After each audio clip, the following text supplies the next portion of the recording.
mengikuti acara ini, Ibu Nelly beserta jajaran sebagai Ketua Cabang serta tim PKO dari cabang. Sebelum acara dimulai, mari kita berdoa bersama yang dipimpin oleh Ibu Vero. Ibu Vero, kami persilakan. Terima kasih Ibu Lisa. Bagi ibu-ibu kita masuk dalam doa di dalam nama Bapa, Putra, dan Roh Kudus. Amin.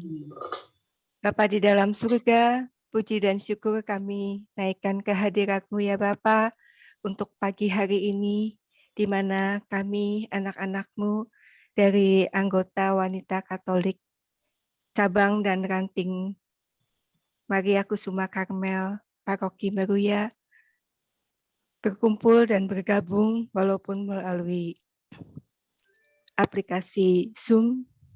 Bapa, mari hadirlah di tengah kami, berkati acara ini dari awal sampai akhir. Kami sungguh bersyukur boleh bergabung bersama pimpinan cabang dan terutama dengan bidang organisasi yang akan memberikan pencerahan pada organisasi kami untuk meningkatkan kualitas organisasi kami. Kami percaya Tuhan, Engkau akan memberkati semua peralatan yang kami pakai, internet, wifi, dan juga perangkat HP, iPad, laptop, dan semua yang kami gunakan agar kami boleh berkomunikasi dengan baik, terutama pesan-pesan boleh disampaikan sehingga kami semua dapat mengerti sebagai organisasi wanita Katolik apa yang harus kami lakukan dan apa yang harus kami tingkatkan agar organisasi kami makin baik, makin solid, dan makin berguna bagi organisasi kami sendiri, anggotanya, dan sesama kami. Juga sebelumnya kami akan mendengarkan sabda firman-Mu melalui putrimu, Ibu Vicky, yang akan memberikan pencerahan bagi iman kami, sehingga iman kami makin bertumbuh dan berkembang. Terima kasih Bapa untuk segala kebaikan dan kemurahan-Mu dalam kehidupan kami, berkat-berkat-Mu, sehingga kami selalu dalam keadaan baik dan sehat untuk bekerja di ladang-Mu dan menyalurkan segala berkat-Mu kepada sesama kami. Di dalam nama Putra-Mu Yesus Kristus kami panjatkan doa ini. Kemuliaan kepada Bapa, Putra, dan Roh Kudus, seperti pada permulaan, sekarang, selalu, dan sepanjang segala abad. Santa Ana, doakan kami. Amin. Dalam nama Bapa, Putra, dan Roh Kudus. Amin. Doa.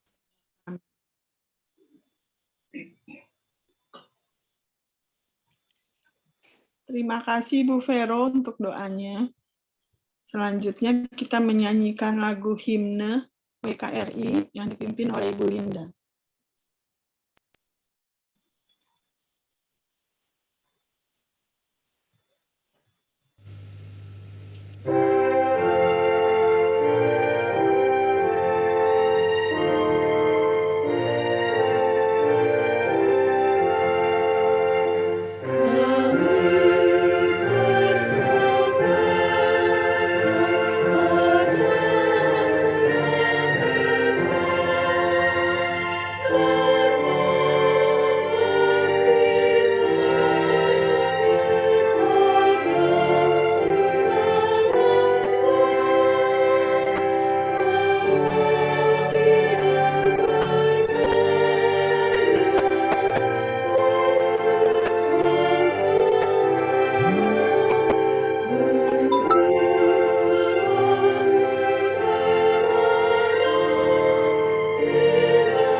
Acara selanjutnya kita dengarkan renungan dari Ibu Vicky. Ibu Vicky, kami persilakan. Terima kasih Ibu Lisa. Selamat pagi ibu-ibu dari cabang dan ibu-ibu ranting Lukas yang terkasih dalam Kristus. Shalom. Pada pagi ini kita berbahagia bisa bertemu dalam acara pertemuan bulanan wanita Katolik Ranting Lukas. Dan sebelum kita memasuki acara utamanya, seperti biasa kita akan mendengarkan renungan singkat. Kali ini tema renungan adalah lakukanlah dalam kasih. Ayatnya diambil dari 1 Korintus 16 ayat 14. Bunyinya, lakukanlah segala pekerjaanmu dalam kasih. Ayatnya singkat saja, lakukanlah segala pekerjaanmu dalam kasih. Jadi, apa yang dilakukan dalam kasih menurut ayat ini? Segala sesuatu. Segala pekerjaanmu, baik itu pekerjaan duniawi, yaitu kegiatan kisah sehari-hari, terlebih lagi pekerjaan rohani, atau yang biasa kita sebut layanan. Pekerjaan duniawi atau kegiatan sehari-hari itu adalah yang kita lakukan di tempat kerja. Kalau ada ibu-ibu yang bekerja di kantor atau di toko, ya, atau yang kita lakukan di rumah setiap hari untuk keluarga kita, itu yang kita sebut sehari-hari, ya, atau di dalam masyarakat saat kita di pasar, di mall, di bank, atau saat kita di jalanan, saat kita berkendara, saat macet. Apakah kita masih tetap bisa membawa kasih Tuhan? Kadang-kadang kita lupa, ya. Karena ini pekerjaan sehari-hari, sering kita lakukan. Bahkan tiap hari, setiap saat, ya. Kadang kita melakukannya dengan terpaksa mungkin, ya. Tidak dengan hati yang gembira. Kadang-kadang kita yang penting udah selesai, seperti itu, ya. Tapi sungguhnya Tuhan ingin kita melakukannya dengan kasih, walaupun ini pekerjaan sehari-hari. Terlebih lagi dalam kegiatan rohani yang disebut pelayanan. Pelayanan itu bisa di gereja, ya, seperti melayani dalam kur, ya, seperti yang suka dilakukan oleh wanita Katolik, melayani dalam kur, sebagai lektor, sebagai prodiakon, dan lain sebagainya, ya. Itu terutama harus dilakukan dengan kasih, artinya mempersiapkan diri dengan berdoa.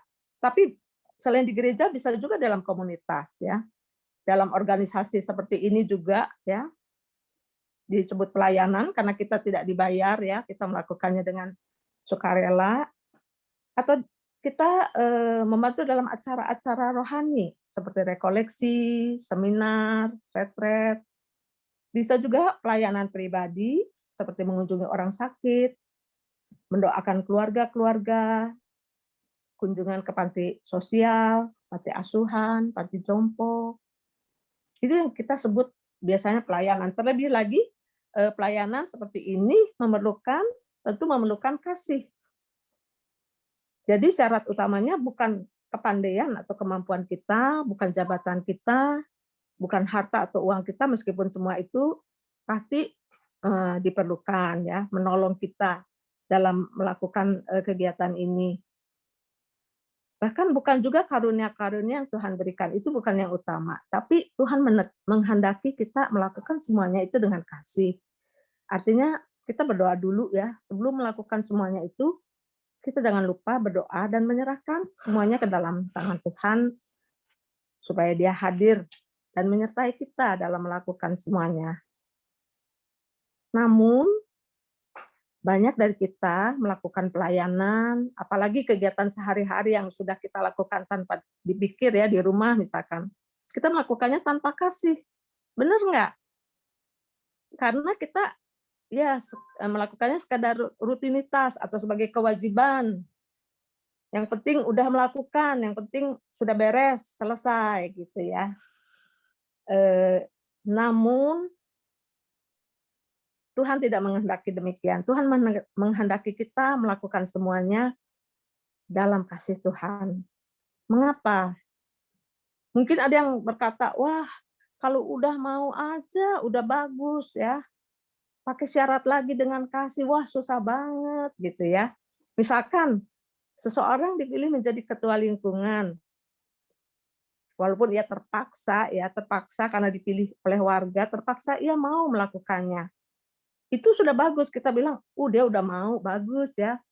Tapi karena ada juga yang menolak ya, jadi itu maksudnya tidak mudah ya kita melakukan dengan kasih, karena dia terpaksa menerima jabatan ketua lingkungan itu misalkan. Atau di dalam keadaan sehari-hari di rumah, anak diminta tolong untuk mengantar sesuatu, misalkan sekalian pergi tolong anterin nih kemana gitu ya, atau mengerjakan pekerjaan rumah tangga, tolong deh, mama belum sempat, kamu tolong beresin kamar tidur dan sebagainya. Ia mau melakukannya juga, itu udah bagus walaupun ada ngomel-ngomel dikit ya. Jadi kadang sulit menerapkan kasih itu dalam kehidupan kita. Betul tidak mudah ya melakukan pekerjaan dalam kasih, tapi sebagai anak-anak Tuhan, sebagai umat Kristiani, kita perlu melakukan pekerjaan-pekerjaan kita di rumah atau dimanapun dalam kasih Tuhan. Karena itulah yang berkenan kepada Tuhan, itu yang Tuhan kehendaki. Karena kalau kita melakukan semuanya dalam kasih, hasilnya pasti yang terbaik. Karena Tuhan hadir di sana. Karena kalau ada kasih, pasti ada Tuhan hadir di sana. Dan bagi kita yang melakukannya, pasti ada sukacita, ada damai sejahtera, ada berkat dan perkenanan Tuhan bagi semua. Karena itulah Tuhan menginginkan kita melakukan semuanya di dalam kasih. Untuk itu, mari kita renungkan kembali apa yang dikatakan dalam kitab suci mengenai kasih. Diambil dari 1 Korintus 13 ayat 1 sampai 8a. Sekalipun aku dapat berkata-kata dengan semua bahasa manusia dan bahasa malaikat, tetapi jika aku tidak mempunyai kasih, aku sama dengan gong yang berkumandang dan canang yang gemerincing. Artinya, sehebat apapun kita berkata-kata sebagai pengkhotbah, sebagai penginjil, sebagai pewarta, penceramah, tapi kalau tidak ada kasih di dalamnya, semuanya itu dikatakan menjadi hampa. Seperti gong yang berkumandang, itu dia hampa ya, dalamnya itu hampa ya. Kemudian ayat berikutnya, sekalipun aku mempunyai karunia untuk bernubuat, dan aku mengetahui segala rahasia, dan memiliki seluruh pengetahuan, dan sekalipun aku memiliki iman yang sempurna untuk memindahkan gunung, tetapi jika aku tidak mempunyai kasih, aku sama sekali tidak berguna. Hamba-hamba Tuhan dengan berbagai karunia, yang bisa melakukan mujizat, melakukan penyembuhan, melakukan berbagai hal ya, bernubuat dan sebagainya, tapi kalau melakukannya tanpa kasih, itu dikatakan, Alkitab sendiri yang mengatakan tidak berguna. Kemudian ayat selanjutnya, dan sekalipun aku membagi-bagikan segala sesuatu yang ada padaku, bahkan menyerahkan tubuhku untuk dibakar, tetapi jika aku tidak mempunyai kasih, sedikit pun tidak ada faedahnya bagiku. Adakah orang yang membagi-bagikan sesuatu, harta benda? Ada ya, ada orang yang membagi-bagikan, mungkin hasil dari sesuatu yang tidak wajar, kemudian untuk menutupi kesalahannya dia membagi-bagikan sesuatu kepada orang-orang ya. Jadi tidak ada kasih di sana. Atau adakah orang yang menyerahkan tubuhnya untuk dibakar? Dalam kepercayaan tertentu itu ada ya. Mereka membakar diri ya untuk dewanya atau untuk orang yang disembahnya, sesuatu yang disembahnya ya. Atau ada juga orang melakukan bom bunuh diri ya. Dia memberi diri untuk mati dibakar. Tapi apakah ada kasih di sana? Kalau tidak ada kasih, sedikit pun tidak ada faedahnya. Itu yang dikatakan kitab suci ya. Jadi kasih itu sabar. Kasih itu murah hati, ia tidak cemburu, ia tidak memegahkan diri dan tidak sombong. Ia tidak melakukan yang tidak sopan dan tidak mencari keuntungan diri sendiri. Ia tidak pemarah dan tidak menyimpan kesalahan orang lain. Ia tidak bersukacita karena ketidakadilan, tetapi karena kebenaran. Ia menutupi segala sesuatu, percaya segala sesuatu, mengharapkan segala sesuatu, sabar menanggung segala sesuatu. Kasih tidak berkesudahan.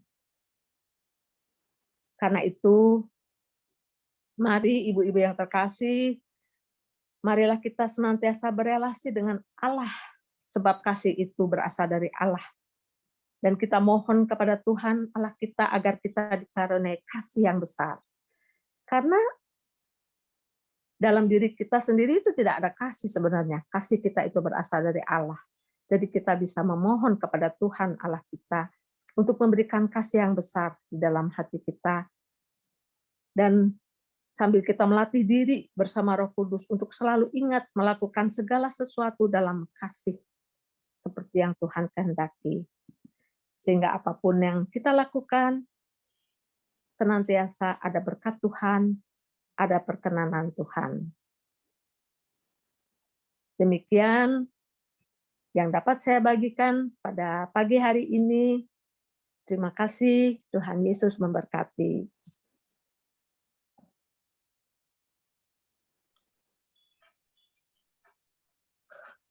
Terima kasih Bu Vicky. Renungannya bagus sekali. Saya yakin ibu-ibu di sini semua juga mempunyai kasih dan pelayanannya sudah dengan kasih. Acara selanjutnya kita dengarkan sambutan dari Ibu Ketua Ranting, Ibu Dewi. Terima kasih, Bu Bu Lisa. Dewi, saya persilakan. Ya, Shalom dan salam sejahtera bagi kita semua. Yang saya hormati Ibu Nelly selaku Ketua PKRI Cabang MKK, serta jajaran pengurus dan khususnya bidang organisasi, Ibu di sini ada Ibu Nelly, Bu Kristina, Bu Murni, Bu Clara, Bu Kimi, Bu Lena. Terima kasih untuk kehadirannya dan untuk seluruh pengurus dan anggota WKRI Ranting Lukas. Pertama, saya mengajak WKRI Ranting Lukas yang saya kasihi, khusus kita semua untuk menaikkan puji syukur kepada Tuhan yang oleh anugerahnya yang besar sehingga kita dapat melakukan acara ini sekalipun melalui secara online dengan fasilitas Zoom. Karena situasi pandemi belum memungkinkan kita melakukan pertemuan secara tatap muka. Ibu-ibu semua yang saya hormati, sebagaimana kita semua ketahui, akibat pandemi ini yang belum berakhir, banyak kegiatan di semua organisasi itu mengalami hambatan, termasuk melakukan pemilihan kembali pengurus baru di Ranting, khusus di Ranting Lukas yang telah berakhir masa bakti. Hal itulah yang kita alami dalam organisasi kami, di mana pengurus WKRI Cabang MKK telah mengeluarkan skep perpanjangan kepengurusan sampai terlaksananya rapat anggota ranting bila mana keadaan telah memungkinkan. Berikut ini saya akan membacakan langsung skep yang dimaksud ya. Marilah kita ikuti dengan seksama.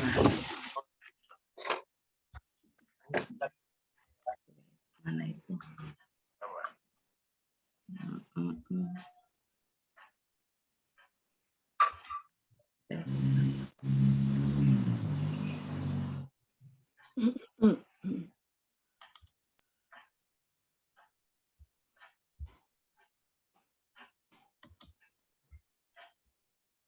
Kelihatan ibu-ibu, maaf.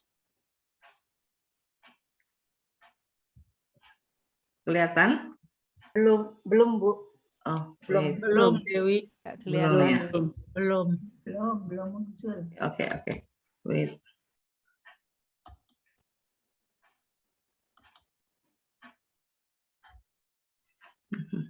Sorry.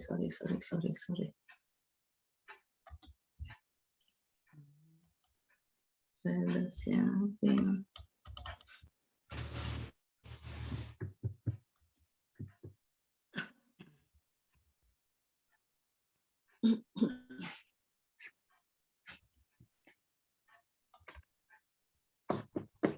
Kelihatan? Kelihatan. Udah. Ya, Baik, minta maaf. Kurang besar Bu. Ya. Sudah. Saya bacakan ya. Surat keputusan nomor skep garing 002 garing Ranting Lukas Jakarta garing 5 Romawi garing 2021 tentang perpanjangan masa bakti dalam jabatan pengurus wanita Katolik Republik Indonesia, Dewan Pengurus Ranting Lukas. Pimpinan Wanita Katolik Republik Indonesia, Dewan Pengurus Ranting Lukas, menimbang 1. Bahwa eksistensi Wanita Katolik Republik Indonesia perlu tetap dipertahankan untuk melaksanakan visi dan misi organisasi demi kepentingan masyarakat dan gereja. Bahwa Indonesia memasuki keadaan tertentu darurat bencana wabah penyakit virus corona atau COVID-19. 3. Bahwa berdasarkan surat keputusan Kepala Badan Nasional Penanggulangan Bencana nomor 9A tahun 2020 tentang penetapan status keadaan darurat bencana wabah penyakit akibat virus corona di Indonesia dan surat keputusan Kepala Badan Nasional Penanggulangan Bencana nomor 13A tahun 2020 tentang perpanjangan status keadaan tertentu darurat bencana wabah penyakit akibat virus corona di Indonesia. 4. Bahwa berdasarkan surat keputusan Dewan Pengurus Pusat Wanita Katolik Republik Indonesia nomor skep garing 037 garing DPP garing 3 Romawi garing 2020 tentang COVID-19. Peran wanita Katolik Republik Indonesia dalam rangka pencegahan dan penanggulangan coronavirus disease atau COVID-19. Poin kedua. Bahwa perlu dikeluarkan surat keputusan tentang perpanjangan masa bakti dalam jabatan pengurus Wanita Katolik Republik Indonesia, Dewan Pengurus Ranting Lukas, agar dapat tetap melaksanakan tugas dan kewajibannya dengan mantap. Mengingat 1. Mukadimah Anggaran Dasar dan Anggaran Rumah Tangga tahun 2018. 2. Anggaran Dasar tahun 2018 Bab Romawi 2 pasal 6 tentang visi dan misi, pasal 7 tentang sifat dan pedoman. 3. Anggaran Dasar tahun 2018 Bab Romawi 4 pasal 10 ayat 3 tentang kepengurusan tingkat cabang dan ranting, ayat 4 butir D tentang struktur kepengurusan. 4. Anggaran Rumah Tangga tahun 2018 Bab Romawi 2 pasal 2 tentang semangat dan sikap. 5. Anggaran Rumah Tangga tahun 2018 Bab Romawi 4 pasal 9 tentang tugas kewajiban dan wewenang Dewan Pengurus Ranting, pasal 11 tentang pengurus inti, dan pasal 12 tentang tugas dan wewenang pengurus inti. Memperhatikan 1. Surat Keputusan Wanita Katolik Republik Indonesia, Dewan Pengurus Cabang Maria Kusuma Karmel Meruya, nomor skep garing 002 garing DPC MKK JKT garing 5 Romawi garing 2021 tentang perpanjangan masa bakti dalam jabatan pimpinan wanita Katolik Republik Indonesia, Dewan Pengurus Ranting Lukas. 2. Situasi saat ini yang tidak memungkinkan untuk melaksanakan rapat anggota ranting. Memutuskan menetapkan, pertama, memperpanjang personalia yang namanya tercantum dalam lampiran surat keputusan ini dengan jabatan seperti yang disebut pada lajur studi sebelahnya. Kedua, menugaskan kepada seluruh personalia agar tetap melaksanakan tugas dan kewajibannya bersama pimpinan Ranting Lukas di wilayah kerja Dewan Pengurus Ranting Lukas.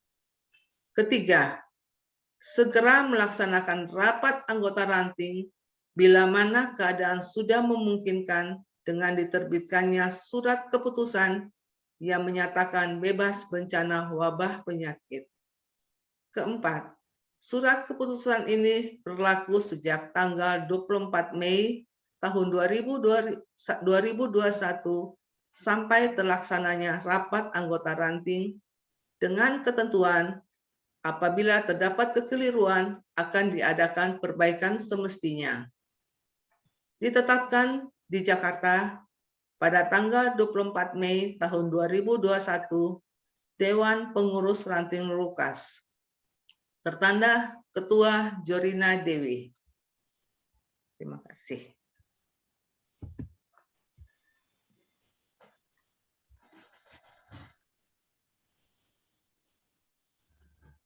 Bu Marta. Ya. Kok ininya ketutup sih, Tian? Ini nih coba, bisa dihilangin nggak? Aduh, sebentar Dewi. Sebentar. Susah Bu Marta. Oh ininya enggak, tadi ketutup itunya. Lampiran surat keputusan pimpinan Dewan Pengurus Ranting Lukas. Nomor skep garing 002 garing Ranting Lukas, Jakarta, garing 5 Romawi garing 2021.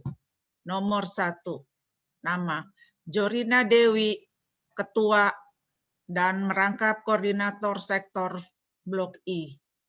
Patricia Lisa Pranata, Wakil Ketua 1, merangkap Koordinator Sektor Blok G. Marta Taslim, Wakil Ketua 2 dan merangkap Koordinator Sektor Blok J. 4. Diana Dharma Putri, Sekretaris 1. 5. Teresia Kartika Ayu Kurniadi, Sekretaris 2. 6. Maria Rosa Lisda Sungkono, Bendahara 1. 7. M. Federica Farida Sungkono, Bendahara 2 dan anggota bidang usaha. 8. Maria Lucia Linda Sungkono, Ketua Bidang Organisasi. 9. Teresia Maria Yulianti Sudiro, anggota bidang organisasi dan koordinator sektor Blok E. 10. Maria Yosefin Aryani Darmanto, anggota bidang organisasi dan koordinator sektor Blok F dan anggota bidang humas. 11. Verena Sri Mulyati Sulistyo atau Vicky, Ketua Bidang Kesejahteraan, merangkap koordinator sektor Blok F. 12. Yuliana Yuli Rosani, anggota bidang kesejahteraan. 13. Maria Francisca Yuliani, anggota bidang kesejahteraan. Kusuma Dewi atau Ibu Lili, anggota bidang kesejahteraan.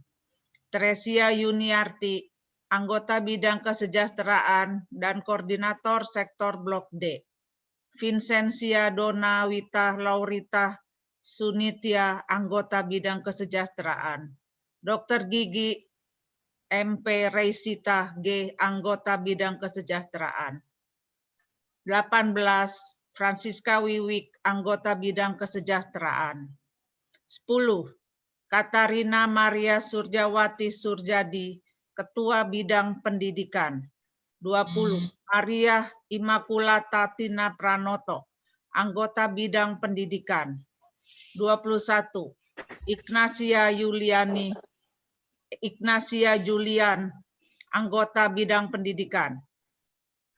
22, Iren Shirley Elwong, Ketua Bidang Humas. 23, Veronica Cutiana, Anggota Bidang Humas dan Koordinator Sektor Blok D. 24, Stefani Irawati Susanto dan Lisa, Ketua Bidang Usaha. Natalia Yanti Hermawan, Anggota Bidang Usaha. Margareta Teti Handayani, Anggota Bidang Usaha. A. Chua Julianti atau Yuli Odang, Anggota Bidang Usaha. Stefani Julian Karnadi, Anggota Bidang Usaha. Maria Lis Indrawati, Anggota Bidang Usaha. Muljana Sutanto, Koordinator Sektor Blok H. Demikianlah para anggota dan ketua-ketua. Terima kasih.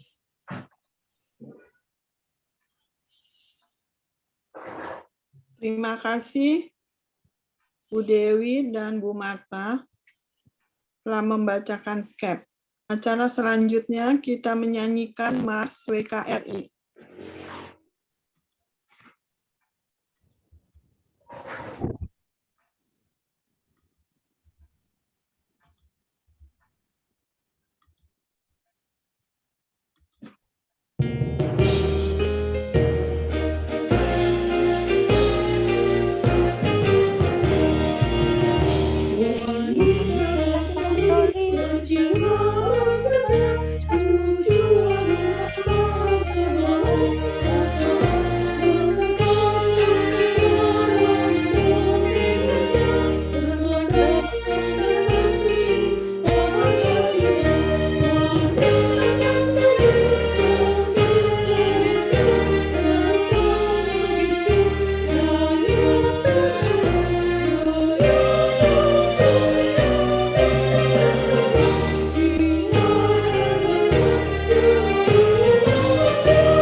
Bu Lisa, tolong di unmute.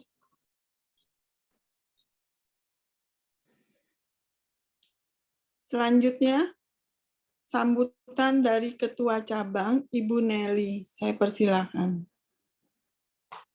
Baik, terima kasih Ibu Lisa. Teman-teman, pertama-tama saya ucapkan terima kasih kepada Ibu Dewi, Ibu Lisa, Ibu Marta, dan seluruh jajaran pengurusnya yang sudah bersedia untuk meneruskan masa jabatan di masa pandemi ini.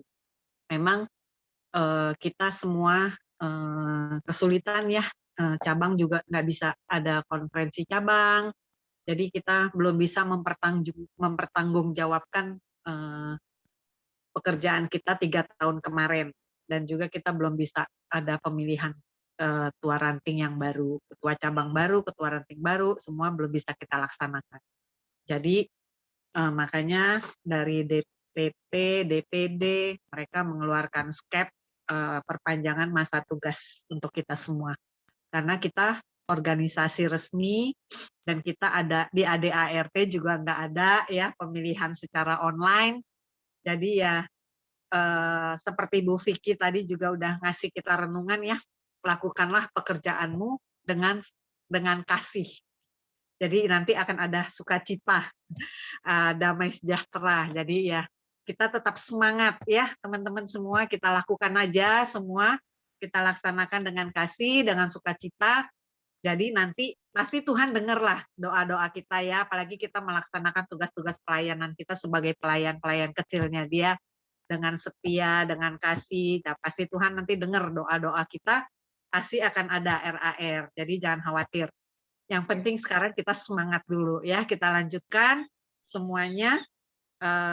Dan hari ini juga kan ada PKO ya, udah bagus sekali. Kita hanya pertemuan-pertemuan di Zoom gini juga kita seneng kok ya, kita ketemu, kita bisa saling menyapa, saling memberi semangat, juga saling memberi selamat ulang tahun ya, yang punya mantu, yang punya cucu. Jadi ya kita lakukan aja dengan senang hati lah ya, dengan sukacita. Jadi nanti semuanya pasti akan berakhir ya. Terima kasih semuanya teman-teman Ranting Lukas. Terima kasih juga teman-teman cabang yang udah membantu kami di cabang untuk memberi semangat ke ranting-ranting. 11 ranting yang harus kita semangati ini. Baik teman-teman semua, terima kasih. Sekali lagi untuk para pengurus di Ranting Lukas, selamat berkarya, selamat melanjutkan tugasnya. Terima kasih. Silakan Ibu Lisa, saya kembalikan. Acara selanjutnya yang kita tunggu-tunggu. Ya, terima kasih Bu Nelly atas sambutannya. Sama-sama. Acara selanjutnya yaitu peningkatan kualitas organisasi dengan tema spiritualitas pelayanan pada New Era yang dibawakan oleh bidang organisasi cabang PKRI.